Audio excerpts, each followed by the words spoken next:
সবাইকে স্বাগত জানাচ্ছি RIL অ্যাঙ্গেল চ্যানেল স্কয়ারবার নিবেদিত দেশ সম্প্রতিকে আমি সোনিয়া হক আপনাদের সাথে আছি। দর্শক, আজকে আলোচনার বিষয় রেখেছি সংসদ না রাজপথ, সমাধান কোথায়, এবং এই বিষয়টি নিয়ে কথা বলতে আজকে আমার সাথে স্টুডিওতে যুক্ত হয়েছেন শামসুজ্জামান দুদু, ভাইস চেয়ারম্যান বিএনপি, তিনি আছেন যুক্ত আমার সাথে যুক্ত হয়েছেন ডাক্তার মোহাম্মদ মিজানুর রহমান, সাধারণ সম্পাদক গণফোরাম। দুজনকেই স্বাগত জানাচ্ছি এবং নতুন বছর, রাত পোহালেই নতুন বছর, সেই শুভেচ্ছা আগাম দিয়ে রাখলাম আপনাদের দুজনকে এবং সেই প্রত্যাশা, একটা নতুন বছরে নতুন কিছু, সমস্ত কিছু প্রত্যাশা নিয়ে আলোচনাটা আজকে শুরু করতে চাই। দুদু ভাই, আপনাকে দিয়ে আলোচনাটা শুরু করতে চাই। যেহেতু সংসদ না রাজপথ, সমাধান কোথায়, এই বিষয়টি আজকে আলোচনায় রেখেছি। আমি বিরোধী দলীয় নেতার একটি ছোট্ট মন্তব্য উদ্ধৃত করে আপনাকে প্রশ্নটা করতে চাই। তিনি বলছেন, বিরোধী দলীয় নেতা ও জামায়াতে ইসলামীর আমির শফিকুর রহমান বলেছেন, যতদিন সংসদের ভেতরে লড়াই করতে পারবো ততদিন সংসদে থাকবো, এর বাইরে 1 মিনিটও থাকবো না। রাজপথ আমাদের মূল ঠিকানা, সংসদ আমার মূল ঠিকানা নয়। আমরা প্রত্যাশা করেছিলাম একটি কার্যকর সংসদ এবং সংসদের মাধ্যমে সকল যে সমস্যার সমাজ বা সংকটগুলো হয়েছে সেগুলো সমাধান সংসদেই হবে। কিন্তু যখন বিরোধী দলীয় নেতা এ ধরনের কথা বলছেন, তিনি কেন আসলে এই কথাটা বলছেন যে রাজপথই তাদের ঠিকানা হবে এবং রাজপথে গিয়ে তারা সমাধান খুঁজবেন? মানে কি সংসদে নয়, রাজপথে কি সমাধান? আপনার কাছে কি মনে হয় শামসুজ্জামান দুদু? জি, আপনাকে ধন্যবাদ। শুভেচ্ছা পয়লা বৈশাখের। আমাদের আরেকজন প্রিয় মানুষ মিজানুর রহমান ভাই, গণফোরামের সেক্রেটারি, তাকেও শুভেচ্ছা, এবং যারা দর্শক শ্রোতা দেখছেন শুনছেন তাদের সবাইকে নতুন বছরে, বাংলা নতুন বছরের পয়লা বৈশাখের আগাম শুভেচ্ছা। প্রথম কথা বলি যে আমরা যারা রাজনীতি করি তারা গণতন্ত্রকে প্রাতিষ্ঠানিক রূপ দেওয়ার যে বিষয়টা আমরা বলি বা ভাবি বা চিন্তা করি, সেটা কিন্তু পার্লামেন্ট থেকে রাজপথে না, রাজপথ থেকে পার্লামেন্টে। মানে সেখানে আইন প্রণয়নের জায়গা। সেখানে আমি যতদিন রাজনীতি করেছি, রাজপথে লড়াই করেছি বা প্রতিপক্ষকে আমরা যেসব দাবির কথা বলেছি, উত্থাপন করেছি, সেগুলো আমরা সমাধান কল্পে প্রত্যাশা করি যে কখনো যদি নির্বাচিত হয়ে পার্লামেন্টে যাই এবং সেই পার্লামেন্টে আমরা তখন আমাদের পছন্দের কথা, যেটা রাজপথে বলেছি, লড়াই করেছি, সংগ্রাম করেছি, সেই লড়াই সংগ্রামের মীমাংসা হবে পার্লামেন্ট। মূল ঠিকানা কিন্তু পার্লামেন্ট। মূল ঠিকানায় যদি আমি রাজপথ ধরি, বিরোধী দলের নেতা হিসাবে তিনি নতুন এবং পার্লামেন্টেও তিনি এই প্রথম। যেমন প্রধানমন্ত্রীও নতুন, পার্লামেন্টে তিনি প্রথম, এবং একটা বড় সেকশন পার্লামেন্টের সদস্য বা মন্ত্রী যারা কিন্তু বলা যায় যে 80%ই নতুন। তো নতুনের সমাগমে যে পার্লামেন্ট যেটা মুখরিত হচ্ছে, সেখানে কিন্তু মানুষের প্রত্যাশা নতুনদের কাছে আরো বেশি। তো ডাক্তার শফিকুর রহমান সাহেব মানে কোন ভাবনা থেকে তিনি তার প্রধান ঠিকানা হিসাবে যদি মানে রাজপথ বলে থাকেন, এটা আমি ঠিক জানি না। তবে তিনি পার্লামেন্টে যাবেন, গেছেন বিরোধী দলের, যেটা জামাত ইসলাম প্রতিষ্ঠার পরে, বাংলাদেশে 54 বছরের পরে, বিরোধী দল তো দূরে থাক, 3টা থেকে 20টার বেশি সিট তারা কখনো পায় নাই। এটা অর্ধ শতাব্দীর মধ্যে। আমার জানা নেই পাকিস্তানে কখনো তারা বিরোধী দল হয়েছে কিনা, সরকার দল তো হয় নাই। তবে হ্যাঁ, তারা সরকারি দল হয়েছে 71-এ। বাংলাদেশকে বিরোধিতা করতে গিয়ে তারা ডাক্তার মালিক মন্ত্রিসভার 4 জন মন্ত্রী, যারা বলা হয় যে স্বাধীনতা বিরোধী, সেই পক্ষ অবলম্বন করেছিল। এটি সম্ভবত সেই সময়ের খুব সবথেকে ধিকৃত এবং অমার্জনীয় একটি ঘটনা বলে এই দেশের মানুষ মনে করে। সেই দলের নেতা হিসাবে এবং বিরোধী দলের নেতা হিসাবে তিনি যেটা হয়েছে, সেখানে স্পষ্টত আমার ভিন্ন মত আছে। এই কারণে যে মূল ঠিকানা হচ্ছে একটি রাজনৈতিক দলে, সে ছোট বা বড়, যেভাবে তারা হোক, তাদের ভাবনাটা, চিন্তাটা, লক্ষ্যটা পার্লামেন্টে গিয়ে সংবিধানের আওতায় গণতান্ত্রিক প্রাতিষ্ঠানিক রূপ দেওয়া, এটাই তো ঘটনা। এটা তো ঘটনা হওয়ার কথা, কিন্তু এটি হচ্ছে না কেন? বিরোধী দল আসলে সরকার দলকে বিরোধী দলকে আস্থায় আনতে পারছে না, নাকি তা বিরোধী মানে সরকার দলের একটা বড় সংখ্যাগরিষ্ঠতা, একটা নিরঙ্কুশ সংখ্যাগরিষ্ঠতা, এই বিষয়টি কি বিরোধী দলকে কোনোভাবে আতঙ্কিত কিংবা কোনো রকমের আশঙ্কায় রেখেছে কিনা? এই প্রশ্নটি আপনার নয়, আপনার কাছে আমি যে প্রশ্নটি করতে চাই, এই প্রশ্নটি আমি দুদু ভাইকে করবো আবারও এসে। আপনার কাছে যে প্রশ্নটা আমার ডাক্তার মোহাম্মদ মিজানুর রহমান, সেটা হলো যে একটা সরকার যার বয়স 2 মাসেরও কম, অর্থাৎ একটা শিশু সরকার, যেটাই বলতে চাই না কেন, বিএনপি একটা পুরনো দল, কিন্তু সরকার হিসেবে এই মেয়াদে এটা একটা শিশু সরকার। সেইখানে মানে এখনই এত সমাধান কেন খোঁজা হচ্ছে, এবং সমাধানের রাস্তা শুধুমাত্র রাজপথ? বারবার কেন এটা বলা হচ্ছে যে এই সংকটগুলো সমাধান করতে হলে এখনো যদি মানুষকে ডাক দেওয়া হয়, তারা রাজপথে নেমে আসবে সরকারের বিরোধিতা করার জন্য। মানে আপনার কি মনে হয় যে বিরোধী দলের মধ্যে এই ভাবনাটা কেন কাজ করছে? তারা সংসদে সমাধান খুঁজে পাচ্ছে না কেন? আপনার কি মনে হয় ডাক্তার মিজানুর রহমান? ধন্যবাদ আপনাকে, সেই সাথে আমার শ্রদ্ধেয় বড় ভাই জনাব শামসুজ্জামান দুদু, বিএনপির ভাইস চেয়ারম্যান, এবং দর্শক শ্রোতাকে বিশেষ করে বাংলা নববর্ষের অগ্রিম শুভেচ্ছা দিয়ে শুরু করছি। ভাই যথার্থ বলেছেন, খুব অল্প সময়ের মধ্যে। দেখেন, সংসদীয় গণতন্ত্রে সংসদই হচ্ছে গণতন্ত্রের মূল ভিত্তি সারা পৃথিবীতে। আমরা 54 বছরে আমাদের রাষ্ট্রপতি শাসিত সরকার ব্যবস্থাও দেখেছি।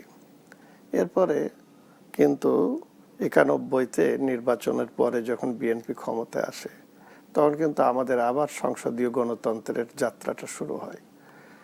তো এই যে সংসদীয় গণতন্ত্রে সংসদের কাছে তথা জাতির কাছে জনগণের প্রত্যাশা অনুযায়ী যারা নির্বাচিত হয়ে আছে, সরকার এবং বিরোধী দলের দায়িত্বশীল আচরণ প্রত্যাশা করা হয়। আমাদের দীর্ঘ সময় আমরা দেখেছি সংসদ কার্যকর ছিল না, কারণ একদলীয় নির্বাচন, এবং বিশেষ করে আমাদের সংবিধানে যে কথা বলা আছে, প্রজাতন্ত্রের মালিক জনগণ।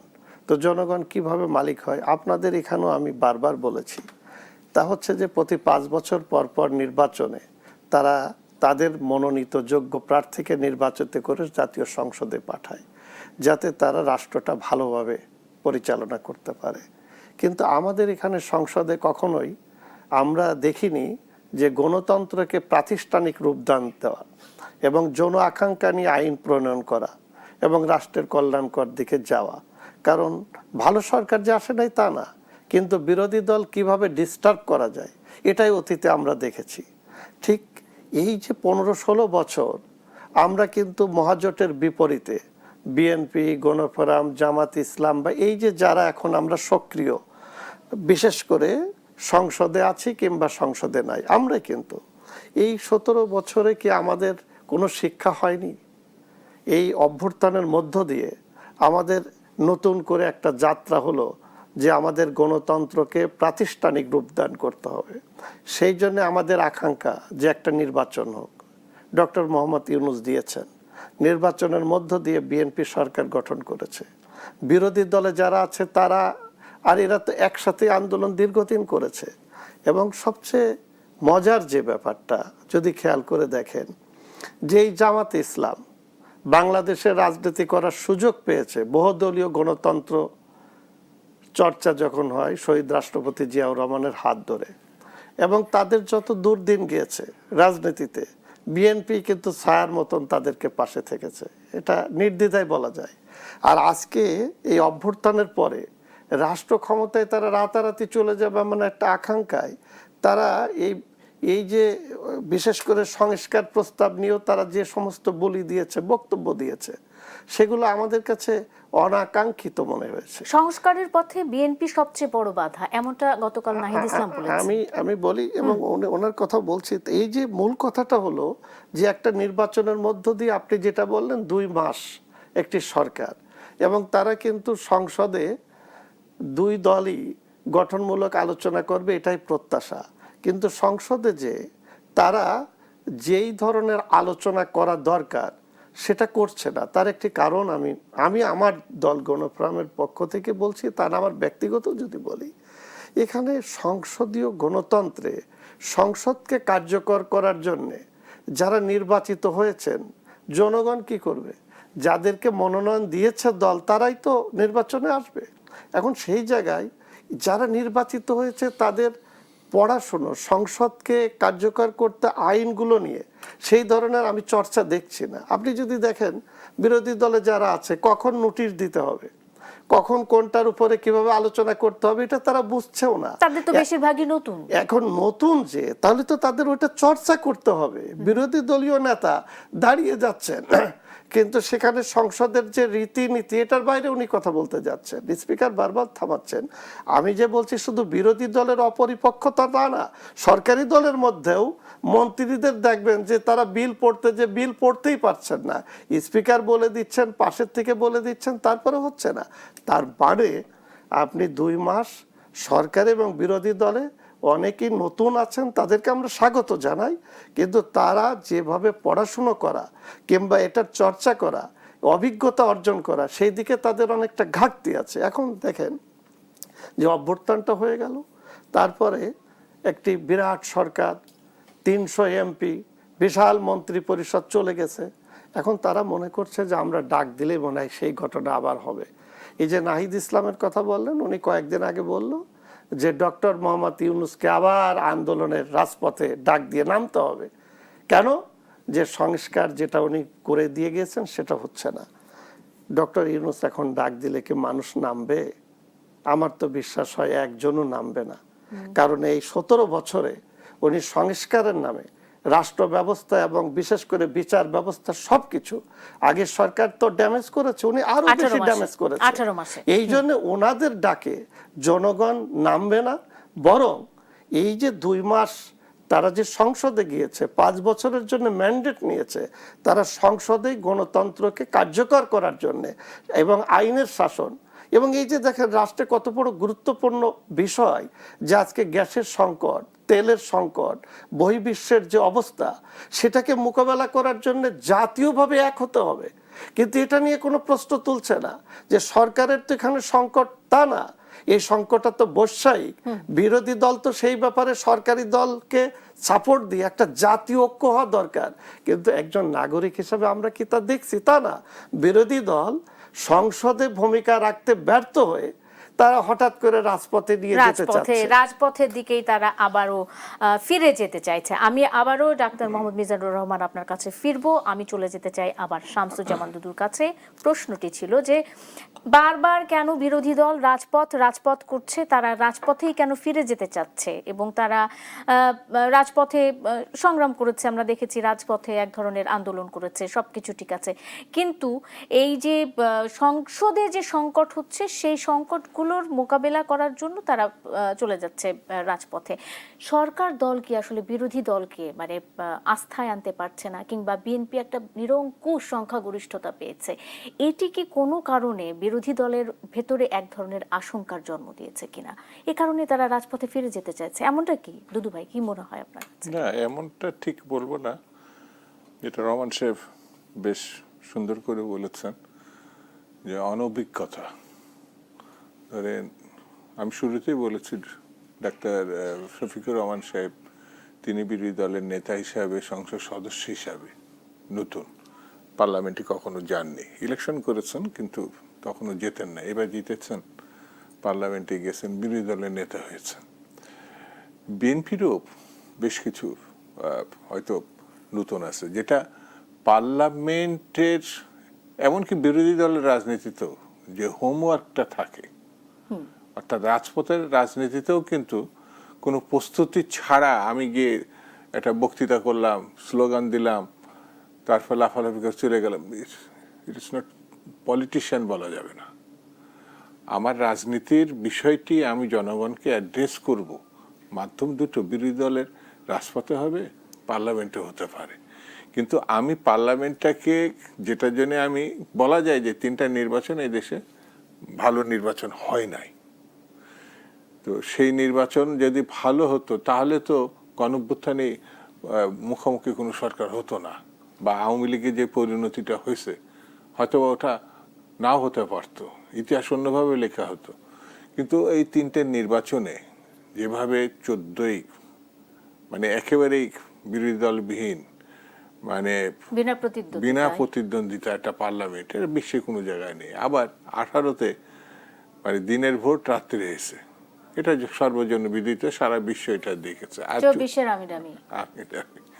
তো এই জিনিসগুলো যে জাতি মানে গণতন্ত্রের জন্য, স্বাধীনতার জন্য একসাগর রক্ত দিয়েছে, এই মুক্তিযুদ্ধ করেছে, স্বাধীনতা অর্জন করেছে, সেই দেশে এই প্রহসনমূলক ঘটনাগুলো খুবই লজ্জাজনক। সেই ক্ষেত্রে সুযোগ এসছে 24-এর গণঅভ্যুত্থান পরবর্তীতে। বিএনপিকে কিন্তু মানে এত ঠুনকো ভাবা ঠিক হবে না। তারা কিন্তু নির্বাচনের মধ্য দিয়ে তাদের যে শক্তিটা, মানুষের সমর্থনটা, ভালোবাসাটা, সেটা কিন্তু নির্বাচনে যে কোনো সরকার মানুষের ম্যান্ডেট ছাড়া কখনো দাবি করতে পারে না। যেটা রাজপথে আমি দাবি করতে পারি, আমি বিরোধী দল, বড় মিছিল করেছি, বড় সমাবেশে, কিন্তু জনসমর্থিত দল নির্বাচনের মধ্য দিয়ে আসতে হবে। সেই ক্ষেত্রে আপনি বোধহয় লক্ষ্য করেছেন গত যে অন্তর্বর্তীকালীন সরকার ডক্টর ইউনূস একটা ভাব দেখাতো যে এইখানে জামাত ইসলামী পরবর্তী সরকার গঠন করবে। মানে সোশ্যাল মিডিয়াতে বিশেষ করে ব্যাপারটা এরকম যে বিএনপি শুধু চাঁদাবাজি করছে, লুটপাট করছে, মানে সোশ্যাল মিডিয়াতে তাদের যে ইনভেস্টমেন্ট আর্থিক দিক থেকে মানে সমস্ত কিছু দখল হয়ে গেছে, এখন খালি ক্ষমতায় যেতে বাকি জামাত ইসলামের। এটা আমি যতটা তখন বুঝেছি। কিন্তু ইলেকশনের পরে মানে তারা ইলেকশন পর্যন্ত একটা ভাবে ছিল, আর যখন ইলেকশন আসছিল তখন কিন্তু ইলেকশন কি করে পিছানো যায়, এই জন্য পিছানো যায়। আমি আবার এটা স্টাডি করে দেখলাম, প্রায় 4টা থেকে 7টা মিনিস্ট্রি তাদের দখলে ছিল, মানে জামাত ইসলামের। তো সেই 7টা মানে ইলেকশনে তারা জানে কিন্তু তারা আসতে পারবে না, তাহলে ওই 7টা মিনিস্ট্রি তারা কোনটা, বিশেষত শিক্ষা মন্ত্রণালয় টোটালটাই সব বিশ্ববিদ্যালয়ের ভিসি তাদের ছিল। তো সেই জন্য আমার কাছে মনে হয়েছে এই দল ক্যাডারভিত্তিক রাজনৈতিক দল, এদের কর্মী আছে, সমর্থক আছে, বলা যায় এবার তাদের একটা বড় ধরনের উত্থান ঘটেছে, সব ঠিক আছে, কিন্তু জনগণের যে সমর্থনটা দরকার মানে পার্লামেন্টে যাওয়ার জন্য, সরকার গঠনের জন্য, সেই পর্যন্ত তারা এখনো যেতে পারে না। এখন যে কথাগুলো তারা বলছে, যেমন পার্লামেন্টে গিয়ে তাদের আসল ঠিকানা রাজপথ, তো আসল ঠিকানা রাজপথ যদি তারা দাবি করে, সেই জায়গায় এই গণতান্ত্রিক আন্দোলনের প্রধান শক্তি ছিল বিএনপি। তো বিএনপি 17 বছর না 20 বছর ধরে এই রাজপথে একক কর্তৃত্ব বলতে যেটা বুঝায় বিএনপি সেটা ছিল। এবং 18 দল বলেন, 4 দল বলেন, তার প্রধান নেত্রী ছিল বেগম খালেদা জিয়া। সেই জন্যে আসল ঠিকানা যদি হয়ে থাকে, তার থেকে বেশি ডবল আসল ঠিকানা আছে বিএনপির জন্য। সেই জন্য ওই যে হ্যাঁ, এটা যদি তারা সরকারের উপরে পার্লামেন্টে বিরোধী দল হিসাবে মানে চাপ প্রয়োগ করে, অথবা এটা তাদের কৌশল হতে পারে, এটা খারাপ কিছু না, কিন্তু সেই কৌশল চাপে কি আসলে কোনো কাজ হবে কিনা, না না, এই কৌশলটা আমার কাছে মনে হয় রাজপথের থেকে মানুষ গত 20 বছর আমাদের মানে গণতান্ত্রিক আন্দোলন যারা তাদের সমর্থন করেছে, আমাদের কাছে তারা ভালো কিছু চায়। এখনো যদি আপনার ঘর থেকে বেরিয়ে তারা অফিসে যাবে, স্কুলে যাবে, তার কর্মক্ষেত্রে যাবে, এটা অনিশ্চিত থাকে, অর্থাৎ সমস্ত রাস্তা এখনো দখলে থাকে, তাহলে এটা শুধু হ্যাঁ, এটা শুধু বিএনপি না, এটা সব দলের জন্যই দুঃখজনক হবে। আমি একটা বিরতি নেই, একটা বিরতি নিয়ে ফিরে এসে আর সব প্রশ্নগুলো করব আপনাদের কাছে। দর্শক, একটা বিরতি নিচ্ছি, দেশ সাম্প্রতিকের সঙ্গে থাকুন, ফিরছি এক্ষুনি। বিরতির পর স্বাগত আরেকবার। দেখছেন দেশ সাম্প্রতিক, নিবেদন করছে আরআইএল অ্যাঙ্গেল চ্যানেল স্কয়ারবার। সোনিয়া হক আপনাদের সাথে আছে। সংসদ না রাজপথ, সমাধান কোথায়, এই বিষয়টি নিয়ে কথা বলছিলাম। শামসুজ্জামান দুদু এবং ডাক্তার মোহাম্মদ মিজানুর রহমান আমার সাথে আছে। আমি চলে যেতে চাই আলোচনায়। ডাক্তার মোহাম্মদ মিজানুর রহমান, আপনি জাতীয় ঐক্যের কথা বলছিলেন, রাজনৈতিক ঐক্যের কথা বলছিলেন, এবং ঠিক এই সময় দেশে যুদ্ধ চলছে মধ্যপ্রাচ্যে বা যুদ্ধ চলছে ইরানে, কিন্তু দেশের এর প্রভাব পড়ছে বিভিন্নভাবে। সেই বিষয়গুলো নিয়ে আমরা যে গঠনমূলক একটা আলোচনার প্রত্যাশা করেছিলাম জাতীয় সংসদে হবে, সেখান থেকে একটা সমাধান আসবে, কিংবা পরবর্তীতে কি করা যায় বা এ ধরনের অনাকাঙ্ক্ষিত পরিস্থিতিগুলো মোকাবেলাতে আমাদের কি ধরনের প্রস্তুতি থাকা উচিত, এই বিষয়গুলো নিয়ে আমরা আলোচনা আশা করেছিলাম, প্রত্যাশা করেছিলাম, তাই তো? তো সেক্ষেত্রে রাজনৈতিক ঐক্য কিংবা জাতীয় ঐক্য কোন লেভেলে আছে বলে আপনার মনে হয়, যেটি আসলে মানে এই সমস্ত গঠনমূলক আলোচনা তো দূরের কথা, তাদেরকে ক্রমশই তাদের মধ্যে দূরত্ব বাড়িয়ে দিচ্ছে? আপনার কি মনে হয় ডাক্তার মোহাম্মদ মিজানুর রহমান? দেখুন, আমাদের কিন্তু এই যে 54 বছরের যে বাংলাদেশের রাজনীতি এবং ক্ষমতায় টিকে থাকা এবং ক্ষমতা দখল করা, এটাই ছিল আমাদের মূল রাজনীতির চরিত্র। এবং এই জায়গায় আপনি যদি খেয়াল করে দেখেন যে মুক্তিযুদ্ধের পরে আমরা কিন্তু বঙ্গবন্ধু শেখ মুজিবুর রহমানকে সপরিবারে তার হত্যাটাও, এটা আমাদের জন্য মানে বিদারক ঘটনা। পক্ষান্তরে শহীদ রাষ্ট্রপতি জিয়াউর রহমানকে নৃশংসভাবে তাকে মেরে ফেলা হলো। এই যে ঘটনা প্রবাহগুলো হয়েছে জাতীয় ঐক্য না থাকার কারণে। এরপরে এই যে 90 একটি আন্দোলন হলো, সেটা কেন? ভোটাধিকার এবং গণতন্ত্র প্রতিষ্ঠার জন্য অভ্যুত্থান হলো এবং সেখানে রক্ত দেওয়া হয়েছে আন্দোলনের মধ্য দিয়ে। এরপরে গণতন্ত্রের যাত্রা হলো, তারপরে আবার সেই যাত্রাটা বিঘ্নিত হলো জাতীয় ঐক্য না থাকার কারণে সংসদে এবং রাজনৈতিক দলগুলোর মধ্যে। এর মধ্য দিয়ে আসলো আবার 15-16 বছর একদলীয় শাসন এবং ক্ষমতায় টিকে থাকা, এবং ক্ষমতায় টিকে থাকার জন্য পুরো রাষ্ট্রযন্ত্রকে ব্যবহার করা এবং বিরোধী দলের উপরে দমন পীড়ন, জাতীয় ঐক্য না হওয়া। এরপরে একটি অভ্যুত্থান হলো।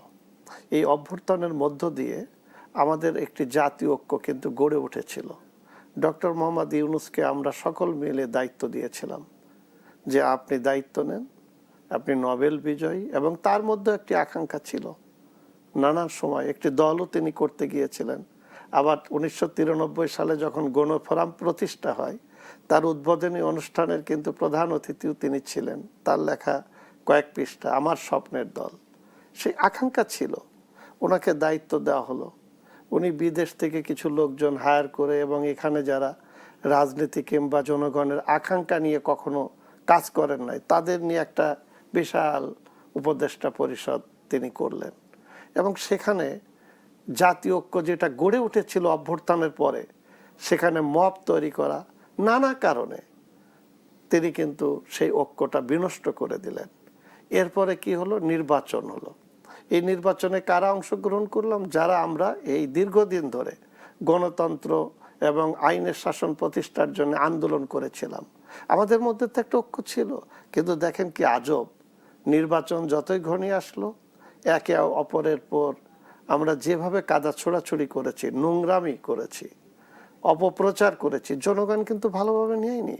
এরপরে 2 মাসের শিশু সরকার সেখানে সংসদে গিয়েছে, সেখানে জাতীয় ঐক্য নিয়ে যে প্রতিষ্ঠা হয়েছিল সেখানে বিনষ্ট হচ্ছে দায়িত্বশীল আচরণের অভাবে। একটা কথা আপনাকে বলি, এই যে অনৈক্য, গত 17 বছরে আমরাই তো রাজপথে চিল্লিয়েছি যে হাজার হাজার কোটি টাকা বিদেশে পাচার হয়ে গেছে, ব্যাংকগুলো দেউলিয়া, 5-6টা ব্যাংকে জনগণের যে আমানত আছে সেটা ফেরত পাচ্ছে না। আমার জানা মতে একটা ইন্ডাস্ট্রি 25 কোটি টাকা রয়েছে একটা ব্যাংকে, তার গার্মেন্ট শিল্প নষ্ট হয়ে যাচ্ছে, কিন্তু সে টাকা পাচ্ছে না। তাহলে এই যে সংসদে এই যে টাকা পাচার হয়েছে, ডক্টর ইউনূস কিন্তু কোনো দায়িত্বশীল আচরণ করতে পারে নাই। তাহলে এখন তো একটি নির্বাচিত সরকার, কিভাবে সেই টাকা ফেরত আনতে হবে, কিংবা আমার অর্থনৈতিক অবস্থা যে ধ্বংস হয়ে গেছে সেখানে আমার বেকার সমস্যার কিভাবে সমাধান হবে, আমি কিভাবে কর্মসংস্থান সৃষ্টি করব, নতুন শিল্প উদ্যোগ কিভাবে হতে পারে, এবং বিনিয়োগ স্থবির হয়ে আছে, কিভাবে বিনিয়োগ আমার দেশে আনবে, এটাই সংসদে আশা করা যায়। আজকে যে বৈষয়িক যে অবস্থা, আজকে তেল গ্যাসের যে সংকট, এই সংকটে সরকারি দল কি করবে? বিরোধী দল সহ জাতীয় ঐক্য দরকার। এবং সরকারি দলকে, বিশেষ করে যারা ক্ষমতায় আছে, যারা মন্ত্রী আছে, তাদেরও এই ব্যাপারে বিরোধী দলকে সাথে নিয়ে জাতীয় ঐক্য গড়ে তোলার যে দৃষ্টান্ত, এটা তাদেরকে রাখতে হবে। এই জায়গায় যদি তারা ব্যর্থ হয়, তাহলে এটা হবে এই যে অভ্যুত্থান এবং এই যে জনগণের আকাঙ্ক্ষা, এই সংকট কখনো সমাধান হবে কোনোদিন না। সমাধান কিন্তু হবে আমরা না। সমাধান খুঁজবো। ডাক্তার মোহাম্মদ মিজানুর রহমান, আমাদেরকে সমাধান খুঁজতে হবে, যতটুকু আমরা পারি আমাদের মতো করে সেটিকে সাজাতে হবে। আমি একটা বিরতি নিব, বিরতির পরে এসে এই যে অস্থিরতা, এই অস্থিরতা কিভাবে কাটানো যায়, কিভাবে কাটিয়ে সরকার এবং বিরোধী দল পাশাপাশি বসে গঠনমূলক একটা সংসদ তৈরি করতে পারে, সেই প্রশ্নটি আপনাদের দুজনের কাছেই থাকবে। দর্শক, একটা ছোট্ট বিরতির পর ফিরে আসছি দেশ সাম্প্রতিকে, সঙ্গে থাকুন। বিরতির পর স্বাগত আরেকবার। দেখছেন দেশ সাম্প্রতিক, নিবেদন করছে আরআইএল অ্যাঙ্গেল চ্যানেল স্কয়ারবার। সোনিয়া হক আপনাদের সাথে আছে। সংসদ না রাজপথ, সমাধান কোথায়, এই সমাধান খুঁজছি আমরা শুরু থেকেই এখন পর্যন্ত। চলে যেতে চাই শামসুজ্জামান দুদু আপনার কাছে। বেশ কিছু প্রশ্ন ছিল, তার মধ্যে যে প্রশ্নটি এখন না করলেই নয় সেটি হলো জনাব শফিকুর রহমানের আরও একটি বক্তব্য দিয়ে এবারও আমি প্রশ্নটি শুরু করতে চাই। তিনি বলছেন, বর্তমান প্রধানমন্ত্রী, বিরোধী দলের নেতা, চিফ হুইপ, মন্ত্রী, সংসদ সদস্যরা জুলাই গণঅভ্যুত্থানের প্রোডাক্ট, অর্থাৎ জুলাই আন্দোলনের ফসল। তিনি বলছেন, জুলাই আছে, আমরা আছি, জুলাই আছে, সরকার আছে, জুলাই আছে, বিরোধী দল আছে, জুলাই নাই, কিছুই নাই। এই জুলাইয়ের বিপক্ষে অবস্থান নিয়ে সরকার পার পাবে না। আমার প্রশ্ন হচ্ছে যে, জুলাই কি শুধু দুটি রাজনৈতিক দলেরই প্রোডাক্ট, মানে দুটি রাজনৈতিক দলেরই সম্পত্তি, ব্যক্তিগত সম্পত্তি, বিএনপি কিংবা জামায়াত ইসলামীর? মানে কর্তৃত্ব এবং কৃতিত্ব নেওয়ার এই যে প্রবণতা, এটি কি দেশের রাজনীতি বা রাজনৈতিক অবস্থা এবং সাংবিধানিক অবস্থা, এই দুটিকে সংকটময় করে তুলছে না? আপনার কি মনে হয়, আপনার বিশ্লেষণ কি বলে শামসুজ্জামান দুদু? আসলে ডক্টর শফিক সাহেব কখনো কখনো কিছু কিছু সময় খুব ভালো কথা বলেন, আবার কিছু কিছু সময় এতটাই অপ্রাসঙ্গিক কথাবার্তা বলেন যেটা তো কোনো উত্তরই হয় না। মনে হবে যেন মানে তা নিজে থেকে নিজেকেই তিনি ছোট করছেন। এগুলো বলার প্রয়োজন ছিল না। জুলাই কিভাবে এখানে এসছে, কিভাবে গণঅভ্যুত্থান হয়েছে, জুলাই পরবর্তী সময় মব সংস্কৃতি থেকে শুরু করে কি কোন কোন পরিস্থিতি অতিক্রম করে মানে এই বর্তমান সরকার নির্বাচিত হয়ে পার্লামেন্ট এবং সরকার গঠন করেছে, এর মধ্যে থেকে কিছু বিষয় কিন্তু মীমাংসা হয়ে গেছে। সেটি হচ্ছে, আমরা যেখানে যেভাবে শুধু বিএনপি আন্দোলন করছে এটা তো না, 4 দল 20 দল আন্দোলন করছে এটাও না, এর বাইরেও কিছু রাজনৈতিক দল ছিল যারা তাদের, সেটি বড় না ছোট ব্যাপার না, প্রশ্ন হচ্ছে যে গণতান্ত্রিক আন্দোলনে তারা ভূমিকা রেখেছে, একটা সামগ্রিক ব্যাপার। সেই ক্ষেত্রে বিএনপির জন্য সরকার গঠন, বিএনপির জন্য পার্লামেন্টের সংখ্যাগরিষ্ঠতা নতুন কিছু না। একাধিকবারের সরকার গঠন বিএনপি করেছে, দেশ পরিচালনা করছে। কিন্তু জামাত ইসলাম বাংলাদেশের প্রেক্ষাপটে 54 বছরে যেটা আলোচনা করি, এত সিট কখনো পায় নাই। এখন বিরোধী দল হিসেবে তারা যত সিট পাইছে, কিন্তু তারা এখন যদি মনে করে যে বিরোধী দলের তো সরকারের ত্রুটি, বিচ্যুতি, সমালোচনা এবং জনমত গঠন, এটাই বিরোধী দলের ভূমিকা। কিন্তু বিরোধী দল হিসাবে সরকার মানে জামাত যেটি মনে করে সবকিছুর নিয়ন্ত্রক সে, অর্থাৎ আমি পার্লামেন্টে আমি থাকবো কি থাকবো না সেটা বড় কথা, আমার মূল ঠিকানা হলো রাজপথ। সরকারের বয়সে 2 মাস পরে নেয়, 60 দিন হয় নাই, আমার রাজপথ। তো রাজপথে তো কেউ নিষেধ করেনি। রাজপথে যে হুমকি, আমি একটু আগেই বললাম, সরকারের উপরে প্রেশার দিয়ে মানে প্রেশার সৃষ্টি করতে গিয়ে যদি আমি পার্লামেন্টকে মানে ঠুনকো বিষয়গুলো মনে করি, তাহলে এই ভাবটা কিন্তু তার রাজনৈতিক যে শক্তি রাজপথে, জামাত না যে কোনো শক্তি, তো অন্য রাজনৈতিক দল হিসেবে বিএনপির কি রাজপথ চেনে না? এই হুমকিটার কারণ কি? এনসিপি তাদের সাথে আছে বলে কি এই হুমকিটা প্রায়শই তারা দিচ্ছে? এনসিপি তো 6টা সিটের অবস্থান থেকে এখন তারা তাদের নিয়ে এনসিপিটাকে মৌলিকত্ব হারাইছে, মানে রাজনৈতিক দল হিসাবে এখন অনেকেই জামাতের বি টিম হিসাবে তাদের দেখছে। আমার কাছে মনে হয়েছিল এনসিপি যখন গঠন হয়েছিল তখনকার যে সম্ভাবনাটা তৈরি হয়েছিল তরুণদের নিয়ে, সেটি এখন কতটুকু আছে সেটা নির্বাচন পরবর্তীতে তাদের সিট সংখ্যা এটাতে বোঝা যায় যে তারা তাদের মৌলিকত্ব বিসর্জনের মধ্যে দিয়ে তারা যা হতে পারতো সেটা হয় না। সেটা হয় না। অসংখ্য ধন্যবাদ শামসুজ্জামান দুদু। আমি ডাক্তার মোহাম্মদ মিজানুর রহমান, আপনার কাছে ওই যে সংকটের সমাধানের কথা বলছিলাম, খুব সংক্ষেপে, আমি সমাধানটা সংক্ষেপে হওয়া সম্ভব নয়, তারপর আপনার কাছে একটু জানতে চাই আপনার কি মনে হয় যে কিভাবে এই সংকটটা আমরা কাটিয়ে উঠতে পারি? দেখেন, এখানে রাজনৈতিক সদিচ্ছার ব্যাপার এবং জাতীয় আকাঙ্ক্ষার ব্যাপার। কারণ জাতি কি চায়, জাতি একটা দায়িত্ব দিয়েছে একটি অবাধ সুষ্ঠু নির্বাচনের মধ্য দিয়ে ক্ষমতায় সরকারি দল এবং বিরোধী দল হিসাবে। আমরা একটি রাজনৈতিক দল, আমরা সংসদে নেই, কিন্তু সবাই তো সংসদে যাবে তা না। আমরা 93 সাল থেকে পর্যন্ত যে আন্দোলন সংগ্রামের মধ্য দিয়ে এদেশে গণতন্ত্র, আইনের শাসন, মানবাধিকার প্রতিষ্ঠার জন্য নিরলস আন্দোলন সংগ্রাম করেছি। আমাদের নেতা ডক্টর কামাল হোসেন, তিনি বাংলাদেশের সংবিধান প্রণেতা। আজকে মুক্তিযুদ্ধের যে মীমাংসিত বিষয়গুলো, আমাদের মহান মুক্তিযুদ্ধ যার মধ্য দিয়ে একটি রাষ্ট্র নির্মাণ করেছি, 72-এর সংবিধান একটি প্রক্রিয়ার মধ্য দিয়ে এই সংবিধান প্রণয়ন হয়েছে। এই যে 10ই এপ্রিল গেল, 17ই এপ্রিল আসছে, প্রোক্লেমেশন অফ ইন্ডিপেন্ডেন্স, যার মধ্য দিয়ে মুজিবনগর প্রবাসী সরকার গঠিত হয়। এই সরকার মুক্তিযুদ্ধ পরিচালনা করে একটি রাষ্ট্র নির্মাণ করে। এগুলোকে আমরা অস্বীকার করছি। এই যে জাতীয় ঐক্যের কথা বলছেন, আপনি কি এটা ভেবে দেখেছেন যে আমার মুক্তিযুদ্ধ, এত রক্তের বিনিময়ে একটা রাষ্ট্র নির্মাণ করলাম এবং প্রোক্লেমেশন ইন্ডিপেন্ডেন্স, সেই তার মধ্য দিয়ে একটি রাষ্ট্র আসলো, এর মধ্য দিয়ে একটি সংবিধান হলো। এই 54 বছরে আমাদের সব ব্যর্থতা একটা সংবিধানের উপরে চলে দিচ্ছি। আর ওই সংবিধানের শপথ নিয়ে সংসদের যে বলছি এই সংবিধান ছুঁড়ে ফেলবো, এই সংবিধানের কবর রচনা হবে। তার মানে কি, এই মুক্তিযুদ্ধের পরাজিত শক্তি, তাদের যে আস্ফালন, এবং সেই জায়গায় বিএনপি এবং তাদের মধ্যে জাতীয় ঐক্য যে হবে না, এই জিনিসটা তারা নতুন করে প্রমাণ করে দিচ্ছে যে মুক্তিযুদ্ধের পরাজিত শক্তি আজকে এতগুলো সিট নিয়ে তারা জাতির কাছে কৃতজ্ঞতা স্বীকার না করে। তবে রাজনৈতিক ঐক্য না থাকলে আসলে সে দেশে অস্থিরতা বা রাজনীতিতে অস্থিরতা বজায় থাকবে, এটা তো নির্ধারিত। জাতীয় ঐক্য না থাকলে আমাদের যে অর্জনগুলো সেগুলো ধ্বংসপ্রাপ্ত হবে, ক্ষতিগ্রস্ত হবে। এবং আমাদের যে তরুণ প্রজন্ম, আজকে যদি আমাদের শিক্ষিত বা যদি আন্তর্জাতিকভাবে যে আমাদের দেশে যদি দক্ষ জনশক্তি গড়ে তুলতে না পারি এবং জাতীয় ঐক্য যদি আমাদের না থাকে, আমাদের যে বেকার সমস্যা, আমাদের শিল্প, অর্থ এবং সবকিছুই আমাদের বিসর্জন চলে যাবে। এই জন্য জাতীয় ঐক্যের কোনো বিকল্প নাই। অসংখ্য ধন্যবাদ ডাক্তার মোহাম্মদ মিজানুর রহমান এবং শামসুজ্জামান দুদু, দুজনকে ধন্যবাদ জানিয়ে দর্শক আজকের মতো শেষ করতে চাই দেশ সাম্প্রতিক। সাথে থাকার জন্য আপনাদেরও ধন্যবাদ। শুভরাত্রি।